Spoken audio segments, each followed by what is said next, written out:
capítulo 16, Jesus, ele chama os seus discípulos para um diálogo. Ele vai conversar com seus discípulos agora. E esse diálogo, em primeira instância, senhores, parece ser um diálogo comum.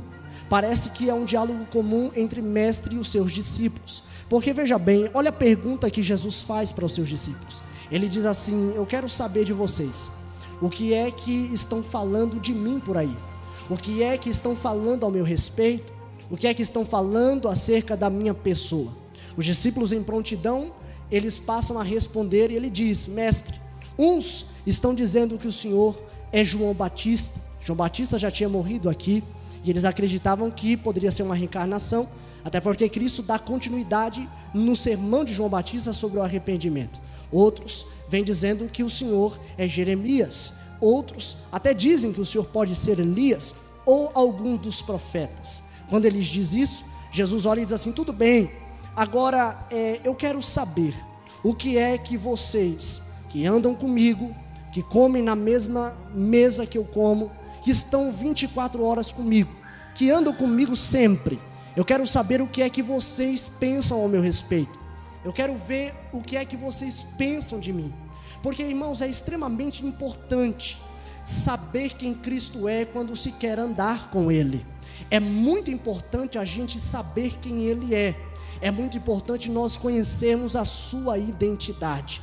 E aí, quando ele faz essa pergunta, diz a Bíblia que Pedro logo se levanta. E quando Pedro se levanta, ele diz assim: tu és o Cristo, Filho do Deus vivo. Tu és o Cristo, Filho do Deus vivo. Quando ele diz isso, Jesus olha e diz assim: bem-aventurado és tu, Simão Barjonas, porque não foi a carne e nem o sangue que te revelou, mas o meu Pai que está no céu. Observa que o diálogo era natural. Agora, Jesus está dizendo que há uma revelação do Pai para Pedro. O diálogo que era natural agora passa a ser um diálogo sobrenatural. E aí, Deus acaba de dar uma revelação para Pedro. Ele é o Cristo. Foi Deus que revelou para ele. Quando ele tem essa revelação, ele diz assim: bem-aventurado és tu, Simão Barjonas. Por quê? Simão, filho de Jonas. Porque Simão era o nome de Pedro, o nome original dele. Porque Simão vem de uma raiz hebraica de Shemá, que significa aquele que ouve.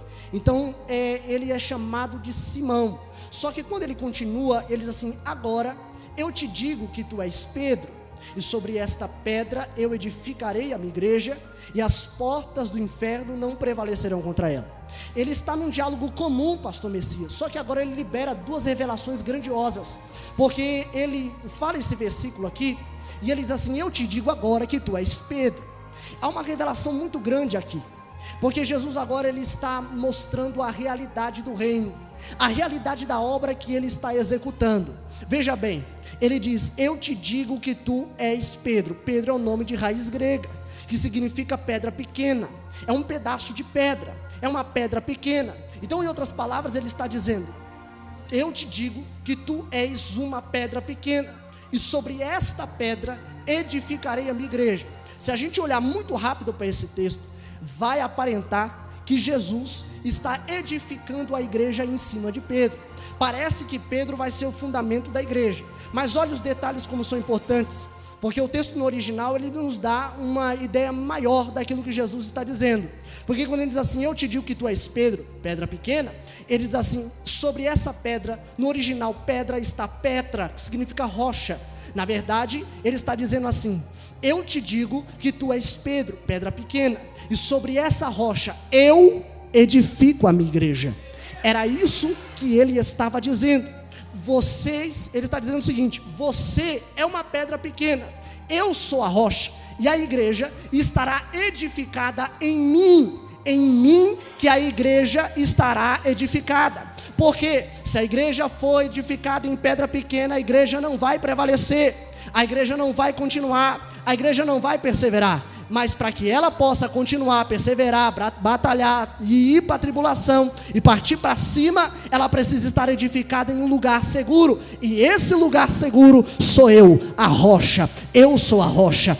Nessa noite eu já quero liberar uma palavra de Deus para a sua vida aqui, porque eu vim com uma palavra do céu para você. Satanás, ele não vai destruir a sua casa.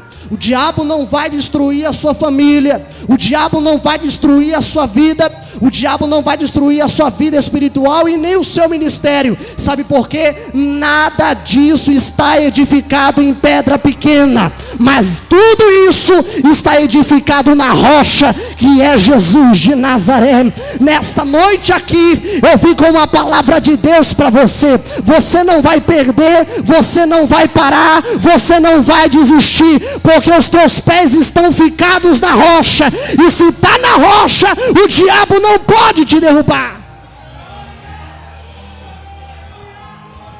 Tudo bem, tudo bem, essa é a primeira revelação que ele libera. Eu sou a rocha, a igreja está edificada em mim. Só que ele continua e diz assim: sobre essa rocha eu edifico a minha igreja. Aí ele continua: e as portas do inferno não prevalecerão contra ela. Senhores, prestem atenção. A gente às vezes faz menção desse texto, prega, ou até mesmo é tema de congresso, de campanha. Só que veja bem, o que é que Jesus estava querendo expressar com isso? O que é que ele estava querendo dizer? Que as portas do inferno não vai prevalecer contra a igreja. O que é que ele estava querendo transmitir para os seus discípulos? Quando ele diz que as portas do inferno não vai prevalecer contra a igreja, primeiro eu tenho que perguntar para o texto, eu tenho que perguntar para a Bíblia, qual é o inferno que Jesus está se referindo? Por quê? Porque a Bíblia apresenta dois infernos. O primeiro inferno que a Bíblia apresenta é o inferno cuja palavra grega é Hades.